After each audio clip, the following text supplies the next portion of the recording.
sesuai ajaran Islam, ya kan. Memilih satu orang pemimpin ini ada kriteria, ya kan? Ada beberapa kriteria. Itu sudah dicontohkan oleh Rasulullah SAW. Maka kita sebagai orang Islam, orang beriman, maka harus jitu untuk memilih seorang pemimpin. Kriteria yang saya suka Prabowo ya, soalnya untuk memilih pemimpin itu semua pemimpin itu bagus, mereka semua punya kelebihan masing-masing dan prestasi masing-masing. Dan kita tidak berhak juga menjelekan satu sama lain di antara mereka. Antara ketiga calon itu bagus, semua bagus. Tapi dari arah bicara tadi itu sepertinya 01. Ya, tiga-tiganya bagus, tapi kita ada yang lebih bagus. Maksudnya ketika kita tengok di pemerintahan sebelumnya, contoh saya insya Allah nomor 1 01 ya kan, Anies Baswedan dan Muhaimin Iskandar. Karena apa? Karena Pak Anies ini sudah terbukti menjadi gubernur Jakarta, ini memimpin rakyat dengan baik.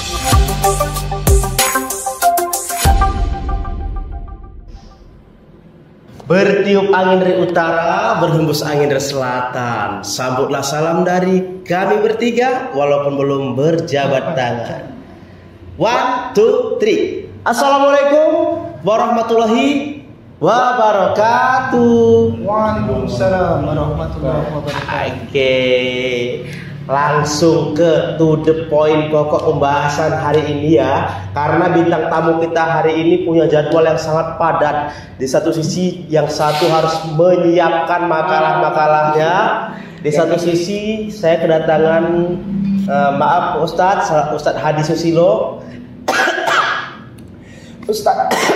Ustadz Hadi Susilo ini dari Surabaya.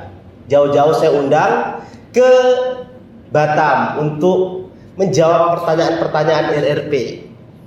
Mudah-mudahan kita bisa mendengarkan jawaban-jawaban dari beliau berdua ini. Assalamualaikum Ustadz, gimana kabarnya Ustadz? Sehat, alhamdulillah. Sehat. Kamu nih? Alhamdulillah. Hafiz Cibir. Hafiz Jawir. Gimana kabarnya? Ya lumayan sehat. Oke. Ya, kali ini kita mau langsung bahas ke to the point ya. Bang Hadi, Pak Ustadz, kita mau tanya nih Pak Ustadz. Silakan. Sebentar lagi akan diadakan pemilu di tahun 2024 ya. Di situ ada 3 kandidat ya. Ada Pak Prabowo, Pak Anies, Pak Ganjar. Nah, dari ketiga paslon tersebut, mana yang menurut Pak Ustadz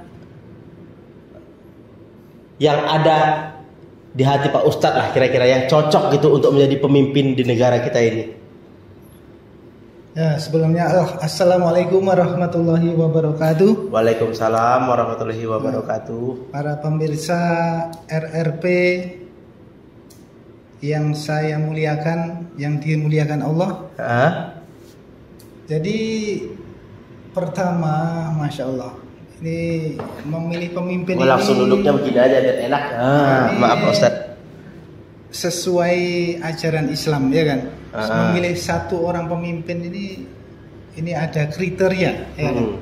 Ada beberapa kriteria. Itu sudah dicontohkan oleh Rasulullah SAW. Maka kita sebagai orang Islam, orang beriman, maka harus jitu untuk memilih seorang pemimpin. Karena ini akan dipertanggungjawabkan di akhiratnya Allah Subhanahu wa taala.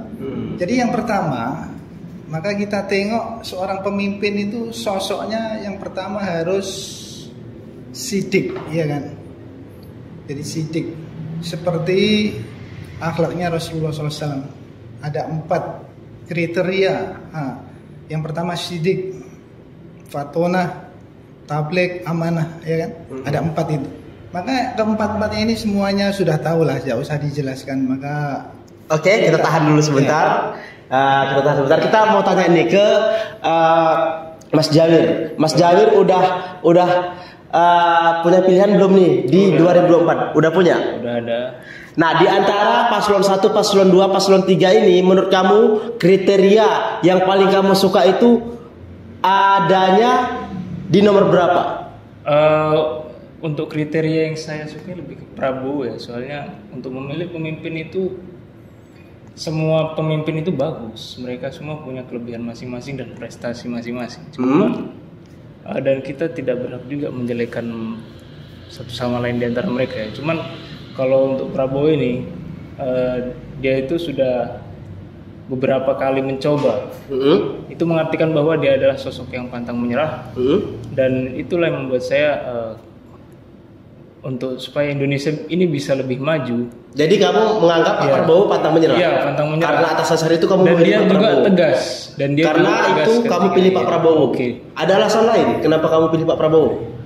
Ya, salah satunya ketika dia memimpin rapat internasional, dia adalah salah satu orang yang pemberani bersuara. Dia berani mengungkapkan suaranya. Oke, kita tahan sebentar. Saudara, tadi kita dengar Pak Ustadz Pak Ustadz mengatakan ada kriteria yang sudah didengar mungkin oleh para penonton ya. Itu dari jurusan bahasanya sepertinya Pak Ustadz sudah memilih dengan jelas bahwa yang dipilih ini capresnya nomornya 01, benar nggak sih? Ya, di antara ketiga calon itu bagus semua, bagus.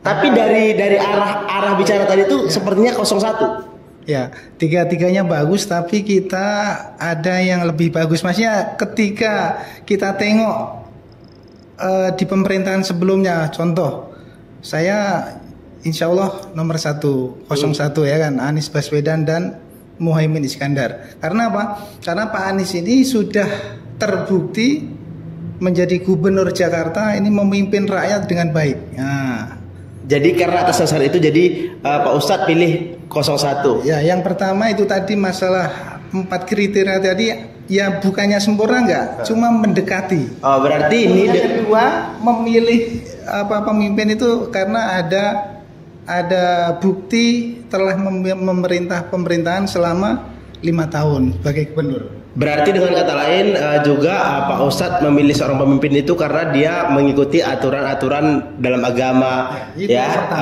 mengikuti aturan-aturan dalam agama gitu ya.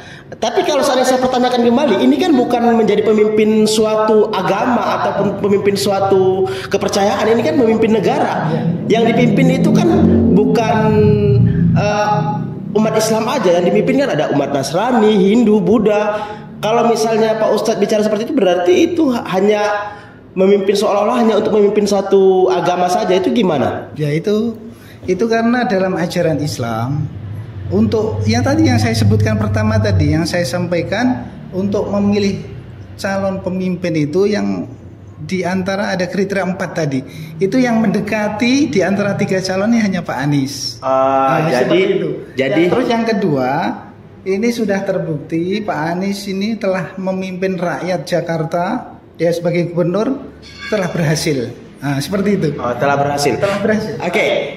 Sebentar Pak, bagaimana menurut kamu? Apakah menurut kamu Pak Anies sudah berhasil memimpin Jakarta? Ya, sebagian dari apa ya?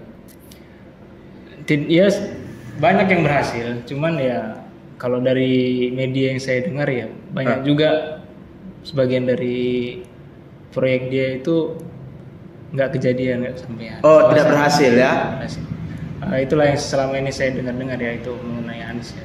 Bukan berarti Anies buruk, Anies juga bagus. Dia good, dia seorang yang Islami dan dia kuliah pun di Amerika ya, kalau itu di Amerika, dan dia juga banyak juga prestasinya. Cuman kalau untuk saat ini, untuk saya pribadi, karena kamu merasa Pak Prabowo masih lebih unggul. Pak Prabowo masih lebih unggul dan masih bisa lebih untuk memimpin negara ini lah. Apa keunggulan Pak Prabowo itu sebenarnya? Kalau versi kamu apa keunggulan Pak Prabowo itu? Prabowo? Iya. Salah satunya dia cerdas, tegas, terus dia pantang menyerah. Cerdas, tegas, pantang menyerah. Tapi kemarin pada saat Pak Anies memberikan satu pertanyaan, dia diam dan dia tidak bereaksi sama sekali. Itu gimana pendapat kamu? Apakah itu salah satu sosok yang cerdas, yang oke atau pintar, atau gimana? Ada nggak jawaban dari kamu? Saya sendiri sih tidak mengikuti cerita debat-debatnya ya. Ada kan videonya debat itu, nggak ngikutin sekali sih. Tapi kamu sempat tahu kan viral di media sosial kalau Pak Anies kasih nilai 11 itu gimana pendapat kamu? Sempat ada Prabowo kalau nggak salah dengar tuh dia agak sedih gitu ya mengenai statement. Gimana pendapatmu itu? Saya rasa kurang baik ya kalau Anies mengatakan Prabowo buruk ya. Ini kan momen ibaratnya itu kan momen debat. Mereka berdua tuh harusnya bukan untuk berdebat ya. Bagusnya tuh justru untuk membahas bagaimana Indonesia ini lebih maju, bukan untuk saling bentrok mana yang lebih unggul, mana yang lebih baik.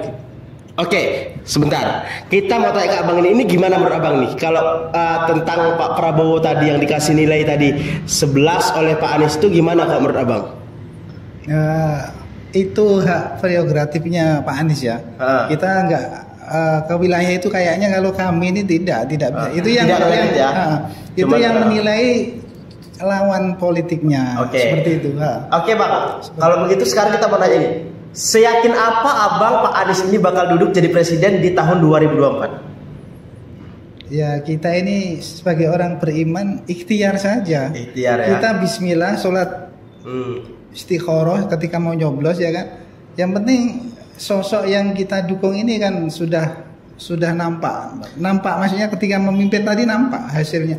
Makanya kita pilih ya ikhtiar, Allah yang memutuskan nanti. Kira-kira berapa persen keyakinan abang, Pak Ustadz, kalau Pak Anies ini duduk di kursi presiden? Berapa persen ya? Ya. Kalau berapa persen ya 99%. 99%, benar ya. Kalau kamu seberapa persen keyakinan kamu Pak Prabowo bisa duduk di kursi presiden? 99% juga. Kenapa kamu bisa seyakin itu?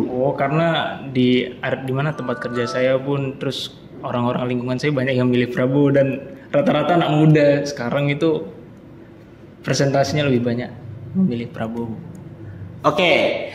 Yang satu menganggap 95%, yang satu 99%. 99%. Nih, sekarang kita mau bertanya sama Pak Ustadz ini ya. Pak Ustadz bilang kalau Pak Anies itu kira-kira 99% akan duduk di kursi presiden. Kalau seandainya Pak Anies nanti tidak jadi presiden, apa pendapat Pak Ustadz? Bagaimana? Apakah Pak Ustadz ini tetap menghormati suara-suara yang sudah dinyatakan oleh negara yang menang bukan dia? Atau masih bersikukuh dalam hati? Ini nggak bener nih, harus diadakan pemilu ulang. Gimana? Kalau nggak jadi ya, kalau nggak terpilih menjadi presiden ya. Jadi orang Islam itu, orang beriman ini, kalaupun ini kan demokrasi, negara kita demokrasi, ya kan, demokrasi, tapi dilala yang di dalamnya ini 90% orang Islam ya kan, negara kita ini. Cuma kalau demokrasi ini, kalau kita pemilihan umum seperti ini, terus pilihan kita kalah, ya kita harus legowo. Legowo menerima, dan itu presiden yang terpilih itulah presiden kita. Oke, sebentar Pak Ustadz. Kalau kamu andai Pak Prabowo nggak jadi presiden ini, dia gagal di kursi presiden, gimana kamu? Ya legowo, nggak ada masalah juga. Cuman kan ya ibaratnya dari dulu kan, ya kita milihnya dia kan. Saya harap dia bisa jadi gitu. Oke, saya sebagai penengah, saya berharap siapapun yang jadi presidennya tetap sama-sama kita doakan menjadi lebih baik lagi. Cuman ada satu pertanyaan terakhir ini ya, singkat saja ya, ini yang terakhir.